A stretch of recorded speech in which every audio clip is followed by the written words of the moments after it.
Salut tout le monde, on espère que vous allez bien. On revient après la trêve internationale, pas mal de choses cette semaine. La Ligue des Champions, Lionel Messi, Erling Haaland, ça va bien se passer, on y va, c'est parti.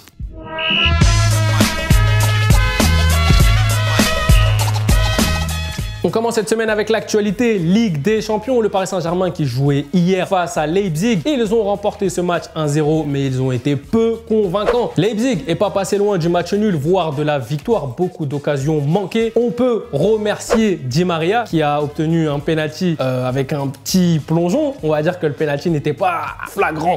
En tout cas, il y a un réel problème au Paris Saint-Germain. Dites-moi si c'est Tuchel, si c'est Leonardo, si c'est les joueurs. Parlez dans les commentaires, exprimez-vous s'il vous plaît. Ensuite, on a un autre club français qui jouait hier face à Chelsea. Rennes a perdu face au club londonien. Ils étaient menés 1-0 jusqu'à la 85e minute. Rennes a égalisé, mais le haut niveau c'est ça. Il faut de la concentration jusqu'à la fin. Et c'est qui vient nous mettre un petit coup de couteau dans le dos? Et bah c'est notre deuxième meilleur buteur de l'histoire de l'équipe de France. C'est Olivier Giroud qui donne les 3 points à Chelsea. Et on va finir la rubrique Ligue des Champions dans ce quartier libre avec l'Olympique de Marseille qui joue ce soir. Est-ce que Marseille va rentrer dans l'histoire de la Ligue des Champions? Pourquoi vous me demandez? Et bah je vais vous dire tout simplement parce que s'ils perdent ce soir, ils deviendront le club qui a aligné le plus de défaites d'affilée en Ligue des Champions. C'est incroyable. On va partir sur les pronostics parce que vous savez qu'on est très mauvais dans ça, donc faut pas nous suivre, mais on se lance quand même. Alexis, pronostic pour ce soir? 4-0. Ok, toi, Dauphin?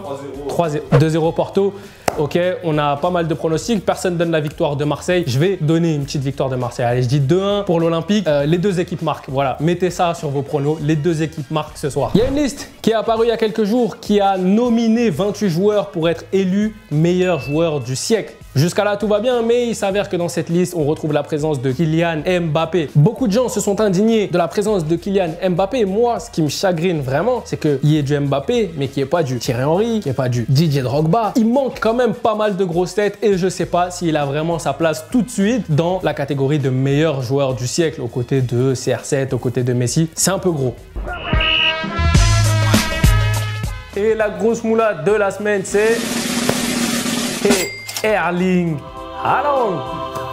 Erling Haaland a fait une semaine incroyable. Déjà, dans un premier temps, il a été élu Golden Boy. C'est le prix qu'on donne aux joueurs âgés de moins de 21 ans. C'est un peu comme le Ballon d'Or, mais pour les jeunes. Par la suite, Erling Haaland et le Borussia Dortmund a affronté le Hertha Berlin. Et qu'est-ce qu'il a fait, ce grand malade? Eh ben, il a claqué un quadruplé. Pas plus tard qu'hier, il a encore mis un doublé face à Bruges en Ligue des Champions. C'est un mec en or. Ça m'a à la fois excité et fait craquer, tu vois. Le tacle à la gorge de la semaine, il est pour, et oui, tenez-vous bien, Lionel Messi. Je l'aime beaucoup, mais il faut savoir dire quand ça va pas. Lionel Messi, vous le savez, il a eu envie de se tailler cet été. Il n'était pas content, mais monsieur, j'ai l'impression qu'il continue de bouder. On est en novembre et ça se passe très mal pour le FC Barcelone. Il n'a pas marqué dans le jeu depuis un bon moment. Tout ce qu'il fait, c'est sur penalty. En plus de ça, il vient ajouter des sorties médiatiques sur Griezmann. Ça aussi, on en a marre. Vous êtes dans la même équipe, jouez ensemble. Lionel Messi, si tu as envie de te tailler, si tu veux aller rejoindre Pep Guardiola à Manchester City, vas-y. Comme je t'aime beaucoup, je n'ai pas d'armes, je n'ai qu'un polochon pour te baffer aujourd'hui. Donc tu n'auras pas très mal, mais c'est quand même pour toi.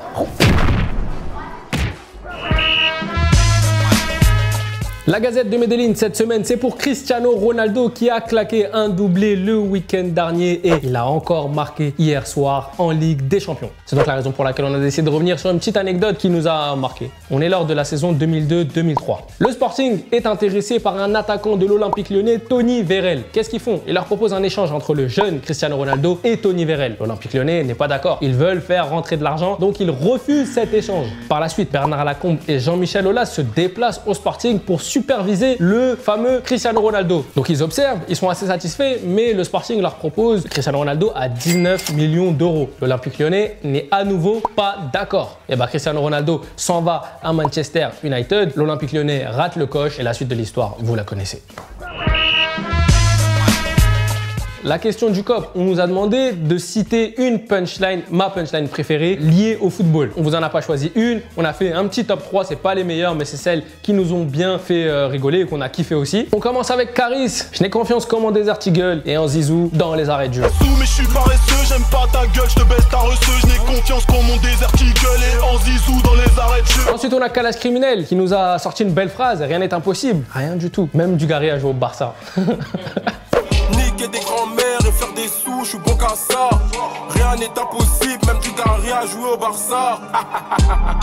Et on finit avec l'homme qui a été très en vue cette année de par son album et ses featuring, Freeze Corleone. Tu sais que j'ai l'Emmanuel Petit, je maîtrise les boîtes auto comme l'Emmanuel Petit. Tu rappes encore, t'as presque l'âge d'Emmanuel Petit. Vous l'avez? Excellent. Tu sais que j'ai l'Emmanuel Petit, maîtrise les boîtes auto comme l'Emmanuel Petit. Tu rappes encore, t'as presque l'âge d'Emmanuel Petit. Voilà la famille, c'était un nouveau Soyons Foot. N'hésitez pas à réagir dans les commentaires, donnez-nous votre top 3 des punchlines liées au football comme on l'a fait nous. Et je vous dis à mercredi prochain, 17h, toujours la même heure. Faites attention à vous.